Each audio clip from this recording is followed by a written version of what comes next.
atiende a la voz de mi clamor, mi Rey y mi Dios, porque a ti oraré, oirás mi voz de mañana. Mañana me presentaré ante ti, esperaré.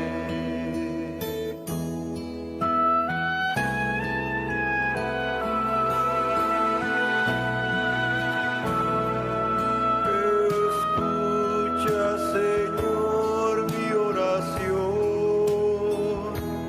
considera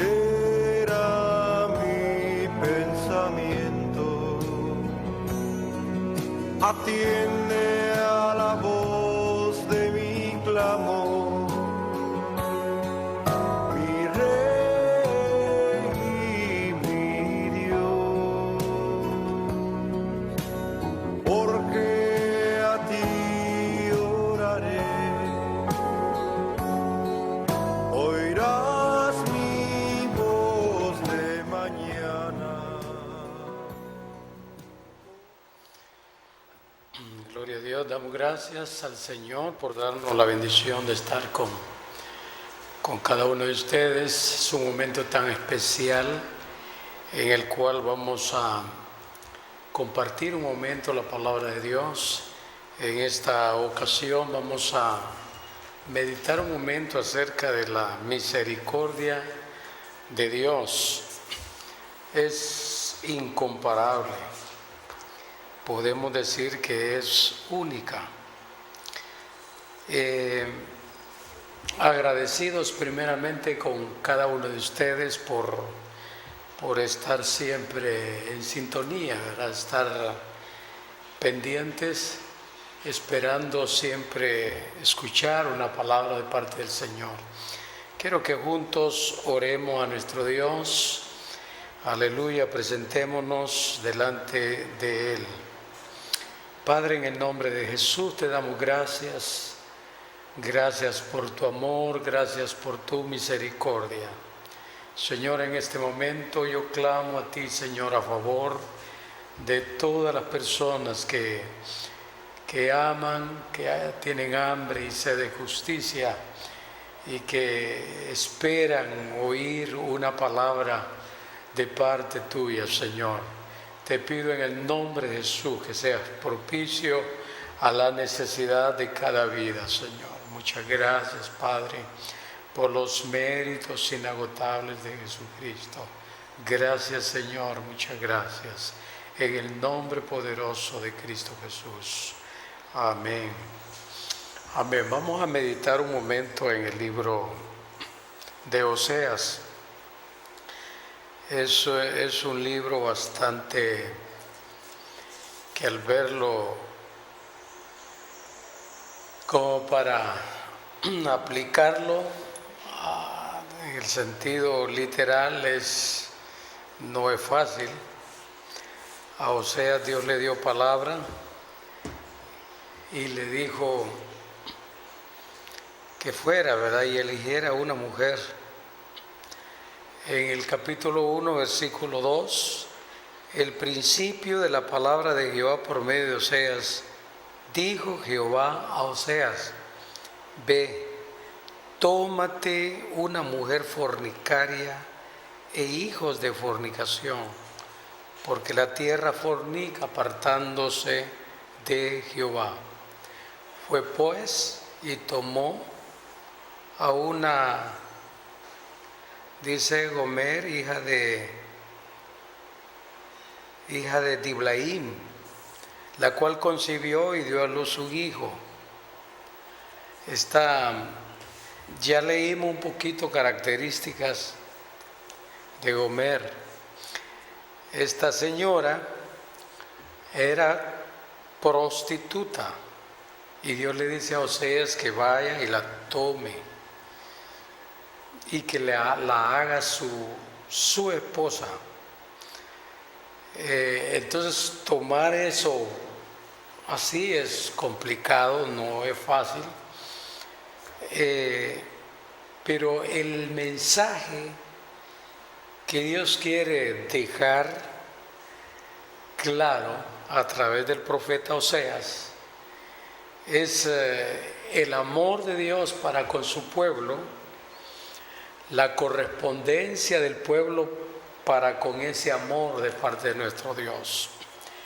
Y en ese aspecto es donde se deja ver pues las grandes desilusiones que Dios puede llevarse por la inestabilidad de su pueblo. Israel, un pueblo en el cual Dios, desde el principio Dios se ha venido glorificando enormemente para con su pueblo. Pero vemos que Israel no logró mantener su postura, una postura de agradecimiento, sino que al estudiar la trayectoria de Israel, vamos a ver que su relación con Dios fue inestable, arriba, abajo. Esa fue la vida que Israel logró mantener delante del Señor, una vida inestable. Podemos primeramente verlo esclavizado en Egipto, una experiencia triste que pasó ese pueblo del Señor, un pueblo con promesas, un pueblo con un destino maravilloso, porque Dios ya había hablado con su siervo Abraham y le dijo Dios lo que él tenía planeado para con ese pueblo. Primeramente su origen es el pueblo de Israel, sale prácticamente de la nada, sino que Dios le dio promesas a su siervo Abraham: tú vas a ser padre de multitudes, le dijo. Y entonces a Abraham pues Dios le da la bendición de que Abraham es papá, pero parte de la promesa de Dios, nace Isaac, hijo de promesa. A Isaac le nacen también otro hijo de promesa llamado Jacob. A Jacob le nacen 12 hijos, que es equivalente a las 12 tribus de Israel. Y cada hijo tiene sus respectivos hijos. Entonces de esa manera se va conformando lo que se llama el pueblo de Israel. Dios le había dicho a Abraham que ese pueblo iba a estar esclavizado por un tiempo muy específico. 40 años iban a estar bajo esa esclavitud y que luego iban a salir de ahí. Y cuando leemos la palabra vemos que Israel estuvo bajo el régimen de esclavitud de los egipcios, pero en su momento ese pueblo sale de ahí. Pero para que Israel saliera de Egipto, Dios tuvo que manifestarse, el poder de Dios para que ese pueblo pudiese salir de esa esclavitud en que se encontraba. No podían liberarse humanamente, eso era imposible. Es más, Dios tuvo que irse manifestando poco a poco, más y más. La primer plaga, por ejemplo, fue algo que el enemigo pudo imitarlo. La segunda plaga, igual, el enemigo pudo imitarlo. Entonces Dios se va manifestando podemos decir, de lo menor a lo extremo, a lo mayor. Pero Dios pudo haber iniciado con la última plaga, pero no, Dios manifiesta su poder de una manera podemos decir, progresiva, ¿verdad? Dios va manifestando su poder. Entonces llega momentos de que el faraón deja ir al pueblo de Dios con todo. Quedan apesarados y los persiguen, pero usted sabe, ¿verdad? Perecieron en el Mar Rojo porque Dios hizo un milagro ahí, abriendo el mar para que su pueblo pasara por ahí. Entonces, al otro lado, el pueblo comienza a introducirse por un desierto. Pero note, un pueblo con promesas, un pueblo con un destino definido delante de nuestro Dios. Pero en Oseas se deja ver la inestabilidad espiritual de los israelitas, de ese pueblo de Dios. Inestabilidad espiritual, porque con todo lo que Dios había hecho con los israelitas, era como para que ellos se guardaran, como para que ellos mantuvieran una actitud de agradecimiento, era como para que esta gente se comprometiera con Dios al 100%. Pero no, en la realidad no lo vemos así. Por ejemplo, el apóstol San Pablo, cuando escribe a los Corintios, él revela de la inestabilidad de ese pueblo delante de Dios. El apóstol San Pablo da a conocer de que muchos de los israelitas quedaron postrados en el desierto. Es decir, no lograron llegar a la meta final, pero por esa inestabilidad de ellos quedaron ahí y murieron. Sí fueron liberados, como pudiéramos decir, fueron salvos, pero no llegaron al lugar determinado por el Dios de la gloria. Y el punto no se trata de quedarnos tirados en el camino, de quedarnos por ahí solamente que ya soy salvo y gracias a Dios. No se trata solamente de eso, sino que debemos de entender de que cuando Dios saca al pueblo desde el cautiverio egipcio, que desde antes Dios ya había determinado el destino para los israelitas. Desde antes de ir a Egipto, antes de introducirse al desierto, Dios ya había determinado la finalización de la carrera. Entonces ellos iban a Canaán, tierra prometida, tierra donde había abundancia, leche, miel, una tierra que realmente era exclusiva para el pueblo de nuestro Dios. Pero al leer todo el Antiguo Testamento vamos a encontrar la inestabilidad del pueblo de Israel, y en Oseas ahí está resumido esa flojedad del pueblo, de que el pueblo no logra mantener su fidelidad, ser un pueblo leal para con Dios, no lo logró. Entonces en Oseas se describe las grandes repercusiones que tuvo las acciones de los israelitas.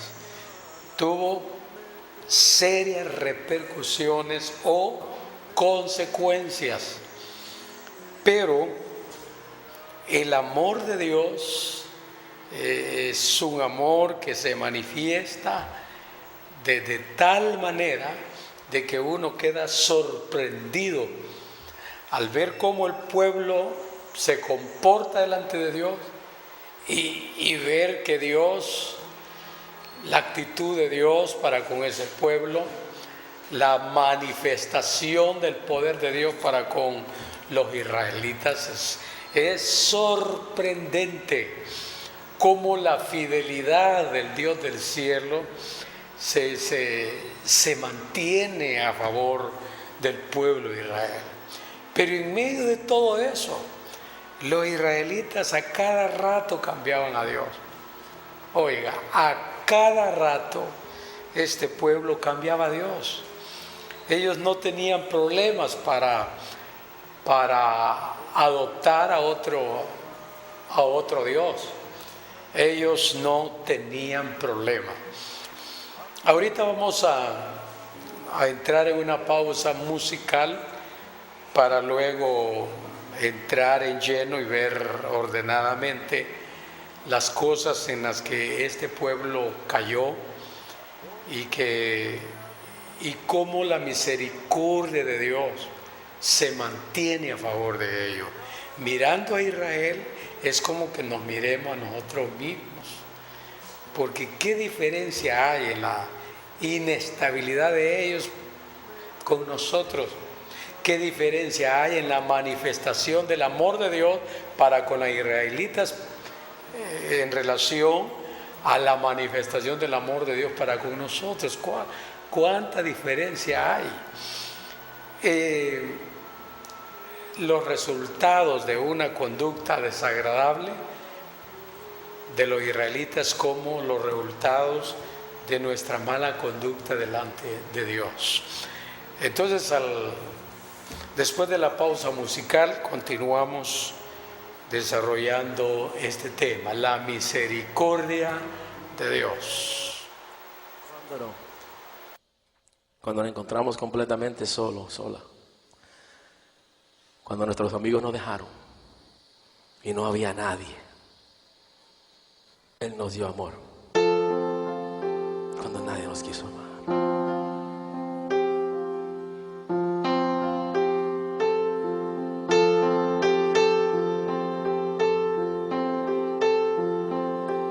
Razón de vivir me diste cuando ya no tenía.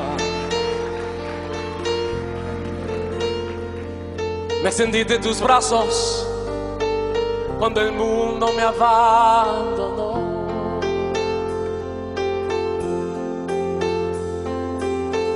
Me diste alegría cuando antes solo había amargura.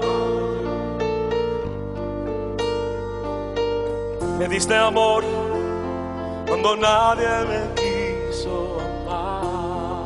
Cántalo. Y es por eso que yo te amo, Cristo.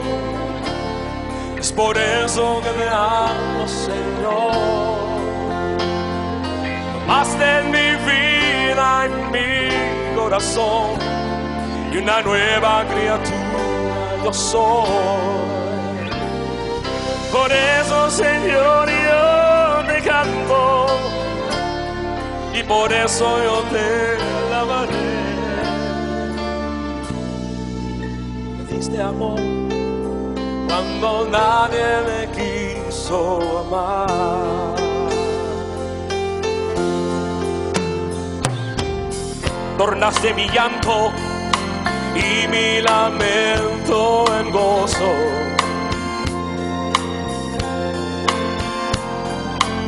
Todos mis sueños tornáronse realidad.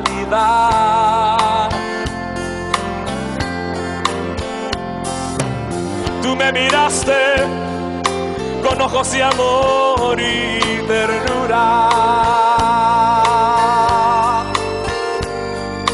Me diste amor cuando nadie me quiso amar. Cántalo con mi iglesia. Es por eso que yo te amo, Cristo. Es por eso que te amo, Señor. Tomaste mi vida en mi corazón, y una nueva criatura yo soy. Por eso, Señor, yo te canto, y por eso yo te amo. Me diste ese amor cuando nadie me quiso amar.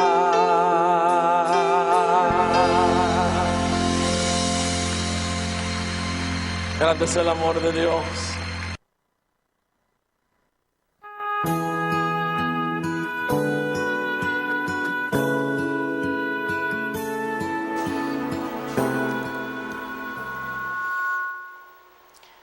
En Oseas capítulo 2, versículo 14, dice: pero he aquí que yo la atraeré y la llevaré al desierto y hablaré a su corazón y le daré sus viñas desde allí y el valle de Acor por puerta de esperanza, y allí cantará como en los tiempos de su juventud y como en el día de su subida de la tierra de Egipto. En aquel tiempo, dice Jehová, me llamarás Isi, y nunca más me llamarás Bali. Aquí se deja ver de que la intervención de Dios es que definitivamente no hay quien busque a Dios. De no tomar Dios la iniciativa, el ser humano por sí mismo, imposible buscar a Dios. Yo estaba muy cómodo en mi vida pasada, no me sentía atraído por nada relacionado con Dios. Ya estaba deleitándome en las cosas negativas, cosas de este mundo, pero Dios tomó la iniciativa. Dios comienza a hacerme ver las cosas desde otro punto de vista. Dios me hace sentir la necesidad de tener un encuentro con el Maestro, con Jesucristo. Entonces, quien toma la iniciativa es Dios.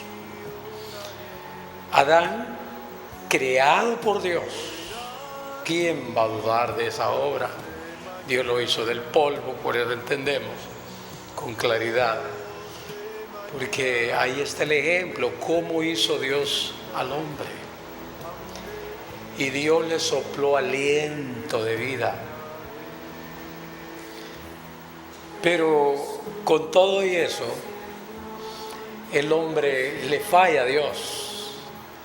El hombre transgrede lo establecido por el Dios del cielo y a eso se le llama pecado. Después de que el hombre peca, no corre el hombre a buscar a Dios, Señor, pequé contra ti, quiero. No, lo que hizo Adán y Eva fue esconderse de la presencia de Dios. Eso fue lo que hicieron ellos, esconderse de la presencia de Dios. Es lo que hace toda persona actualmente, esconderse, irse de la presencia de Dios. Pero Dios toma la iniciativa. Por eso el tema es la misericordia de Dios, porque de no hacer uso Dios de su misericordia, ¿quién nos buscaría? ¿Quién tendría piedad de nosotros? De las personas que no conocen a Jesucristo como su Salvador. ¿Quién se va a compadecer si Dios no tuviese esa tendencia hacia el ser humano? Adán y Eva estaban tranquilos porque ya aparentemente ya se habían cubierto, ya habían tapado su pecado como para que eso no les molestara. Pero como solamente hay un medio establecido por Dios para cubrir, para perdonar, para limpiar al hombre de su pecado, es la sangre de Cristo Jesús. Por esa razón, no le funcionó a Adán y Eva la cobertura que ellos utilizaron, no les funcionó. Porque para ellos Dios ya tiene definido qué es lo que va a funcionar. Dice que sin derramamiento de sangre no hay perdón de pecados. Entonces, aunque el hombre invente otros medios, no le va a funcionar. Porque sin derramamiento de sangre no hay perdón de pecados. Entonces Jesucristo lo hizo, Él derramó su sangre. Allí está la sangre del Señor, apta para perdonar a aquella persona que reconozca su condición pecaminosa en que se encuentra y que venga y se refugie en la presencia de Dios. Entonces la sangre de Cristo Jesús está lista para perdonarle. Entonces miramos aquí, en todo el libro de Oseas, dice que Oseas tomó a la mujer, se unió a ella, y ella a cada ratito lo cambiaba. Y luego venía palabra de Jehová: Oseas, vuelve, ve. Pero todo eso era para que nosotros entendiéramos esa misericordia de Dios hacia, primeramente, Israel, hacia los israelitas, pueblo escogido por Dios, un pueblo de promesas. Entonces, de ir y tomar a una prostituta, no es cualquiera que elige a una persona así. Pero lo que quería el Dios del cielo decir era que Él sí eligió lo más vil, lo inservible, lo desahuciado. Eso escogió Dios. Lo insensato del mundo, lo menospreciado, eso escogió Dios. Esa era la condición nuestra, amado pueblo del Señor, hermano y hermana. Esa era la condición nuestra. ¿Quién podía detenerse a hacer algo por nosotros? No había nadie. Por eso es que vale la pena ser agradecidos, porque Dios tuvo misericordia de cada uno de nosotros. Dios se apiadó de nuestras vidas. Él nos buscó y Él nos encontró. Y después de encontrarnos, entramos en un proceso, según Él, de restauración, proceso de limpieza. Entramos a un proceso de sanidad, porque veníamos heridos de diferentes maneras. Algunos vinieron en el momento oportuno delante de Dios. Todos vinimos en ese momento, pero me refiero de que algunos lucharon contra ese espíritu de las tinieblas de quitarse la vida. Algunos estuvieron a punto de suicidarse, dispararse una soga en el cuello, tirarse a un abismo o meterse en lo que va pasando de ese equipo pesado, tirarse ahí para no quedar nada de él. Algunos se les cruzó por la mente quitarse la vida. Y en eso estaban cuando la voz bella, la voz tierna de nuestro Dios se dejó escuchar. Oímos la voz de nuestro Dios. Y gracias a esa preciosísima voz, mucha gente fue librada de ese espíritu de muerte. suicidio. Mucha gente fue librada de ese espíritu. Pero todo porque a Osea le dice: ve y toma a una mujer prostituta, fornicaria. Ve, tómate una mujer fornicaria e hijos de fornicación, porque la tierra fornica apartándose de Jehová. Esto es lo que dice el Señor respecto a los israelitas en primer lugar, porque el trato de Dios fue con ellos primeramente, pero por la misma infidelidad de ellos, por eso sube y baja. Dios los detiene un momento y Dios da acceso a la gentilidad. Por eso dice: llamaré pueblo al que no era pueblo. Entonces Dios da acceso a la gentilidad y la gente comienza a tener ese encuentro maravilloso con Jesús. Allí fue donde entró usted, entré yo por la bendita misericordia de Dios. Dios tuvo misericordia de nuestras vidas y nos cubrió. Después de habernos llamado, Él nos toma en sus brazos. Lo que dice la parábola, ¿verdad?, de la oveja perdida. Dejó las 99 por ahí y fue en búsqueda de la número 100.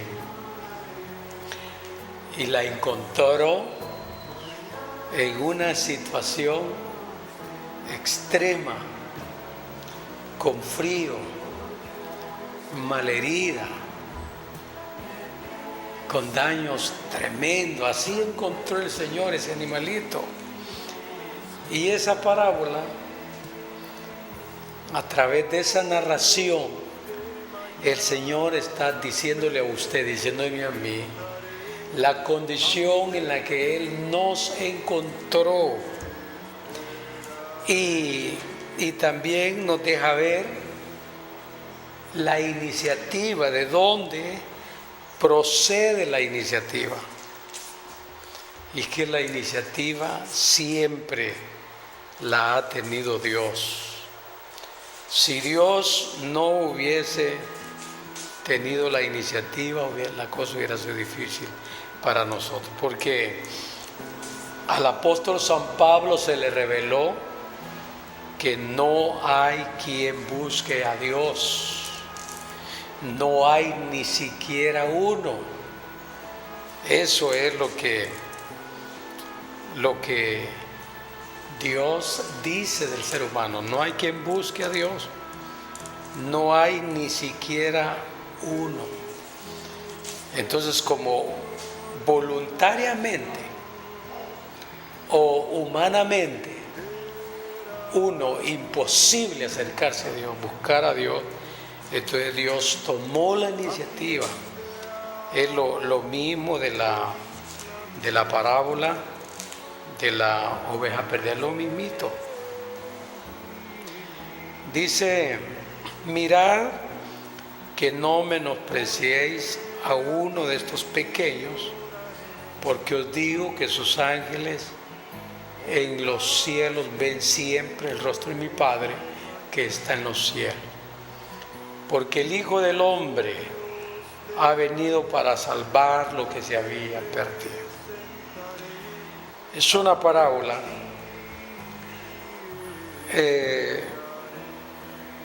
de mucha protección, donde revela la iniciativa del Señor en favor de lo perdido, donde se revela la protección de Dios a favor de lo que se había perdido y es encontrado.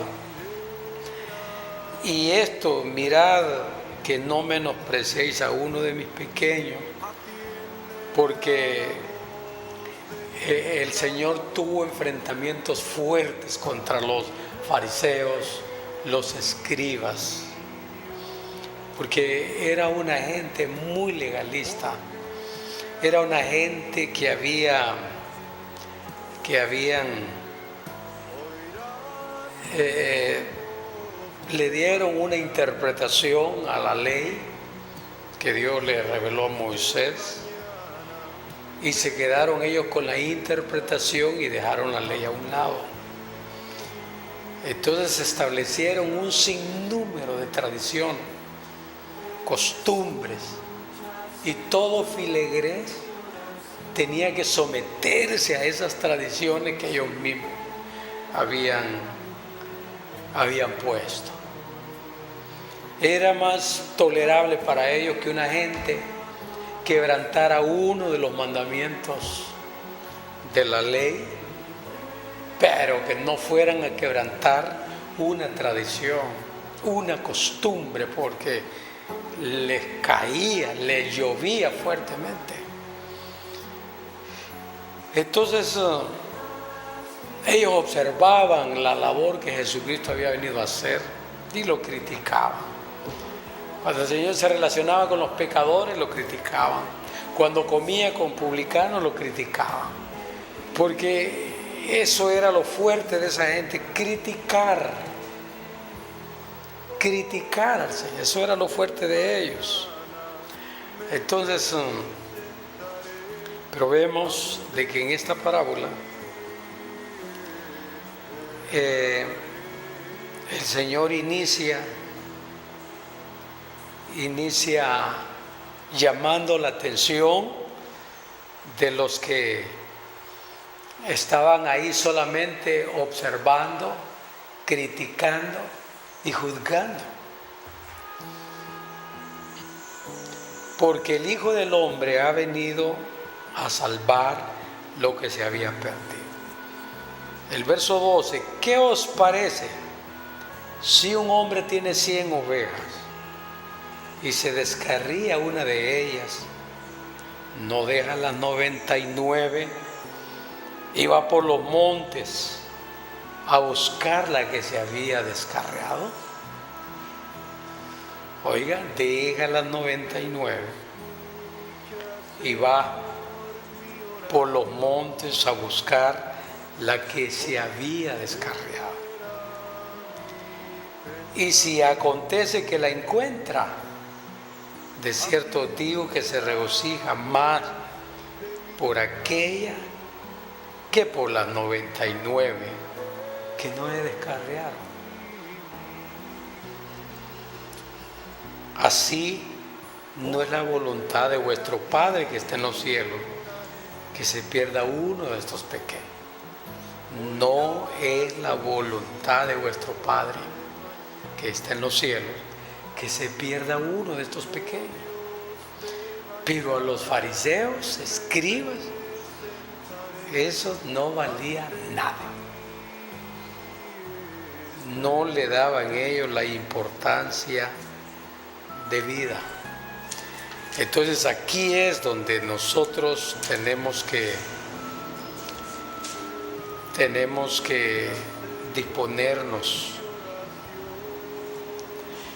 En San Lucas 15 está nuevamente la parábola esa. Dice, y cuando la encuentra, la pone sobre sus hombros gozoso.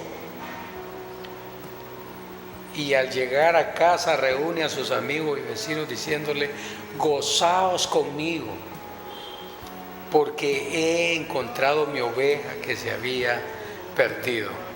Os digo que así habrá mayor gozo en el cielo por un pecador que se arrepiente que por 99 justos que no necesitan de arrepentimiento.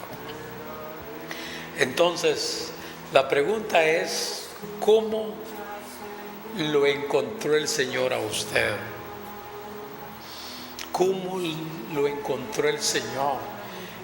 De lo que estoy seguro es que todos estamos muertos en delitos y pecados. De lo que estoy seguro es que todos estábamos heridos, traíamos daños fuertemente, daños internos en el corazón. nuestra alma venía saturada de odio, de amargura, de rencor, de resentimiento, esperando hallar una oportunidad para vengar la muerte de. En esa condición tan miserable fuimos encontrados por la bendita misericordia de Dios. Por eso hay mucho que agradecerle al Dios del cielo. Y lo otro es que no tenemos razón, motivo de vanagloriarnos, de creernos más que los israelitas. No hay razón, no hay motivos. Y el apóstol San Pablo, en la carta que escribe a los romanos, le habla con claridad a la iglesia que si Dios lo hizo con el árbol natural,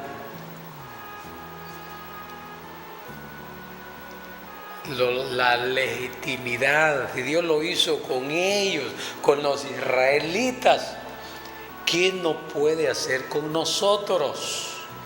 Igual. Por eso el llamado del apóstol San Pablo es que tengamos cuidado, que nos mantengamos con firmeza delante de Dios, que no menospreciemos a nadie, sino que entendamos y reconozcamos que cada uno ha sido llamado por la bendita misericordia de Dios. Así es que quiero traer a su memoria la función de los ministros para con el pueblo de Israel. En Oseas, Dios también habla de los sacerdotes, habla de los profetas. Dijo: mi pueblo pereció por falta de conocimiento. ¿Y dónde están los que imparten el conocimiento? ¿Dónde están?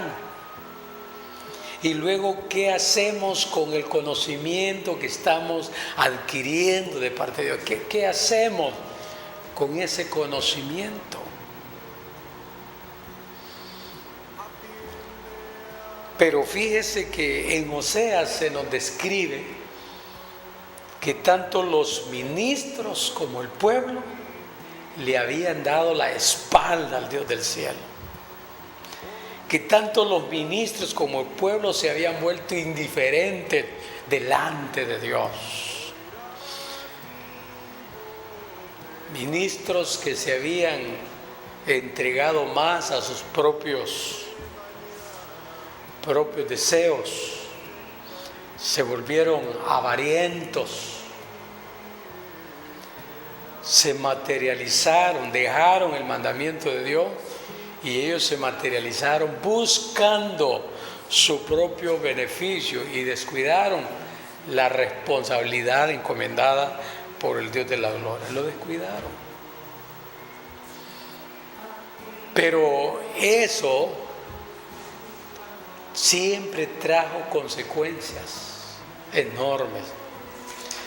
Por ejemplo, en cierta oportunidad los israelitas decían: ahorita, cuando la casa de Dios había sido derribada, ellos decían: ahorita no es tiempo de reedificar la casa de Dios, ahorita no es tiempo. Decían ellos: ahorita es tiempo de arreglar nuestras propias casas, de invertir en nuestras casas. Pero algo estaba sucediendo en ellos. Miren, los que trabajaban, dice, que recibían su salario como en saco roto. ¿De qué le habla eso? De que no había prosperidad, no disfrutaban el fruto del trabajo. Los que sembraban la tierra no les producía, la tierra no les producía el fruto que ellos esperaban. Comían y nunca se llenaban, nunca se saciaban, nunca quedaban satisfechos. Ahora, ¿por qué? Les dice el Señor. ¿Por qué? Es para ustedes, les dice, tiempo de vivir en sus casas artesonadas, arregladas, cuando mi casa está desierta. Entonces Dios les hace un llamado: subid al monte, les dice, cortad madera y reedificad mi casa. O sea que ya era el tiempo de trabajar duro por la casa de Dios, pero ellos no lo estaban haciendo. Ellos decían: todavía no es tiempo, decían. Todavía no es tiempo, decían ellos. Entonces, eso les trajo serias consecuencias. Así hay mucho pueblo de Dios, porque nosotros no estamos exentos. No somos un pueblo ajeno a estas realidades. Pero así como le pasó a los israelitas, nos pasa a nosotros. ¿Cuántas veces nosotros a Dios no lo hemos tomado en cuenta?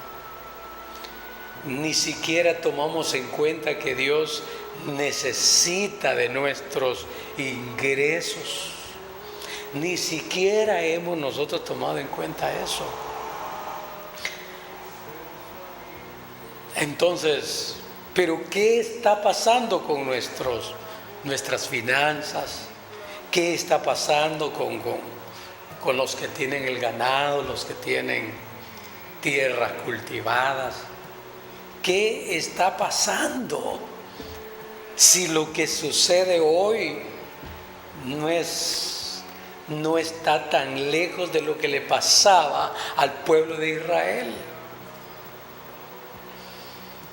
Entonces, cuando uno en este tiempo tenemos a Dios, allá por si nos queda tiempo, por si nos sobra, vamos a dar para la obra del Señor.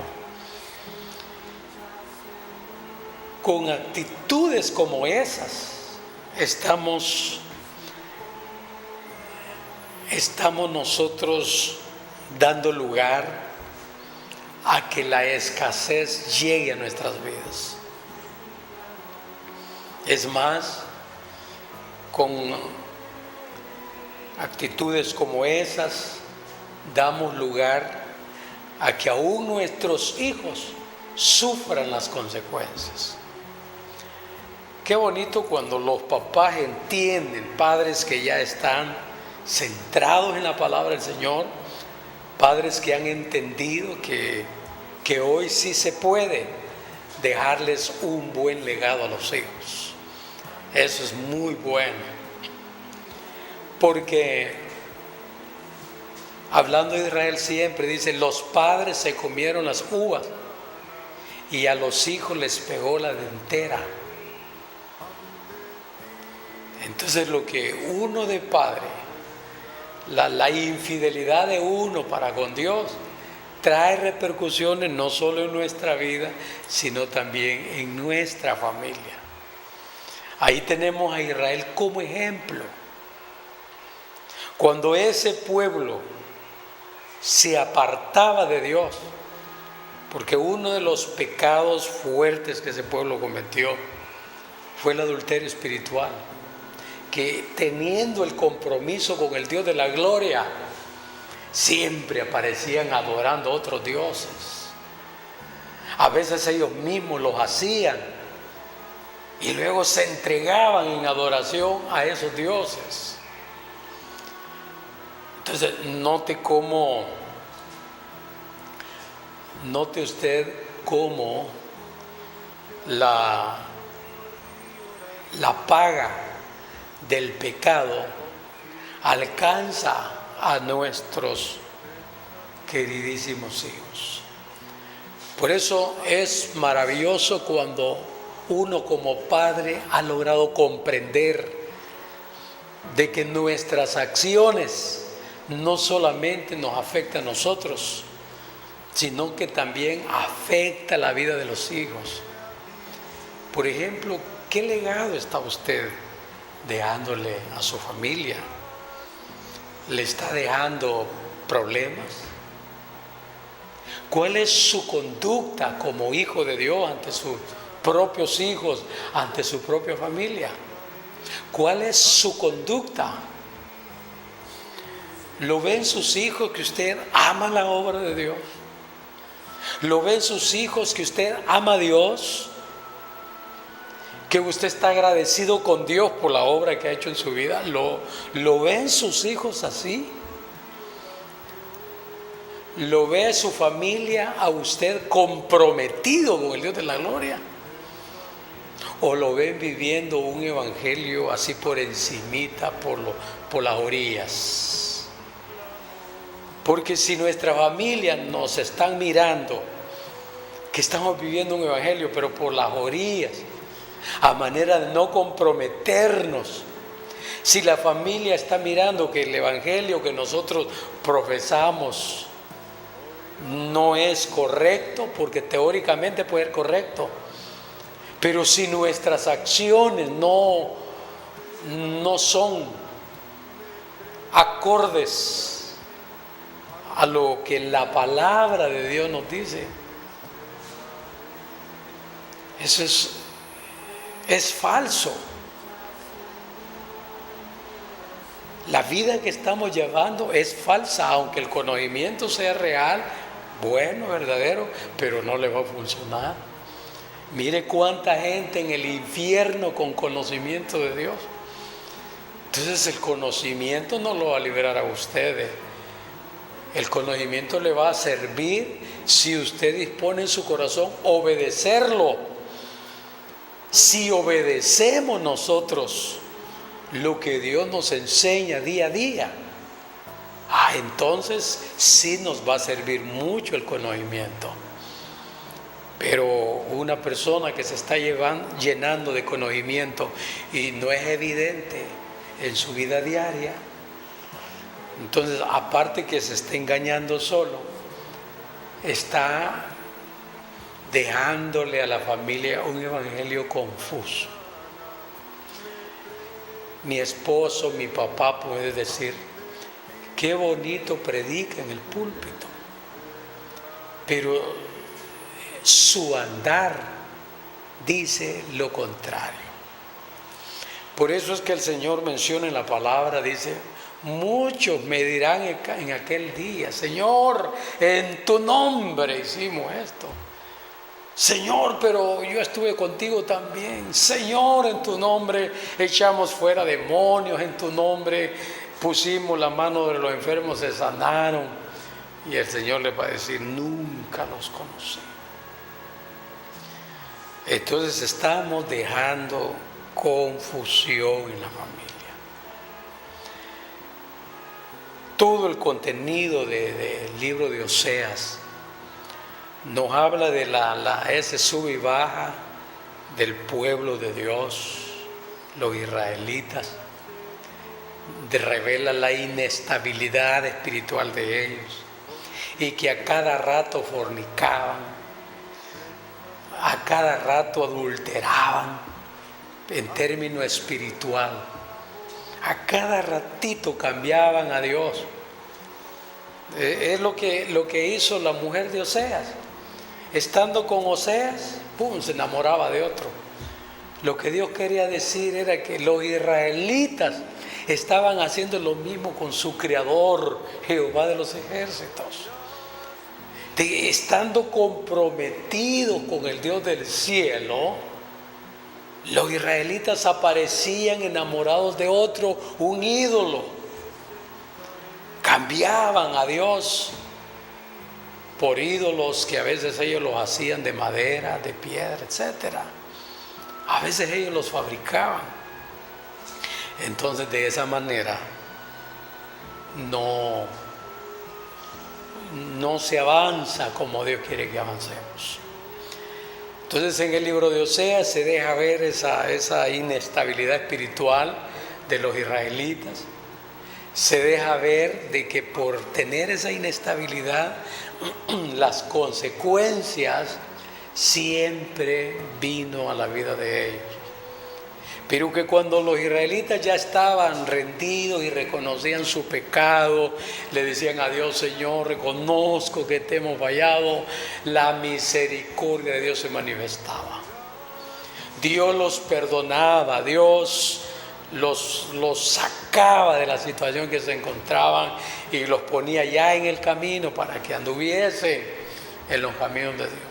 Caminaban un rato y luego otra vez se prostituía el pueblo de Dios.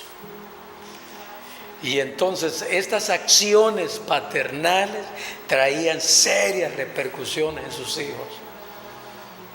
Todo mundo sufriendo las consecuencias del pecado del pueblo. Pero en medio de todo eso, el Señor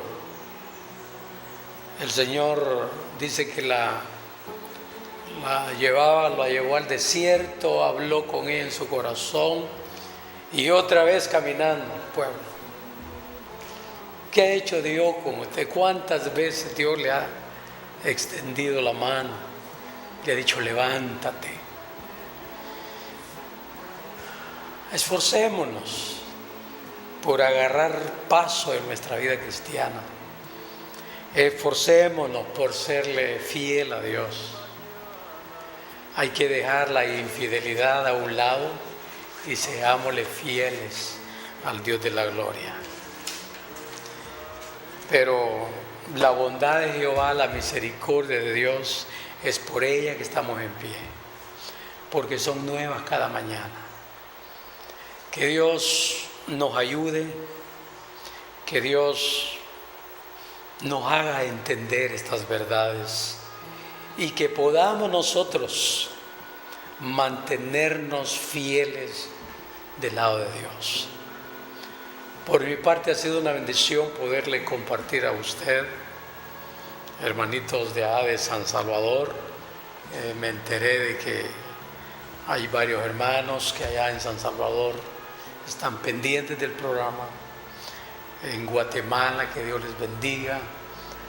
Allá en Estados Unidos, en varios estados, entendemos que Dios en su infinita misericordia pues pone en su corazón oír su palabra para obedecer. De igual manera, que Dios bendiga a todos los que a través de las redes sociales aquí en nuestro país, Honduras, también están con nosotros, ¿verdad?, oyendo la palabra de Dios. Igual a los que a través de la transmisión Canal 29 están ahí pendientes del programa. Que Dios le bendiga, hermano y hermana. Dios nos ayude a caminar con paso firme en este camino. Dios le bendiga y con la ayuda de Dios continuamos mañana.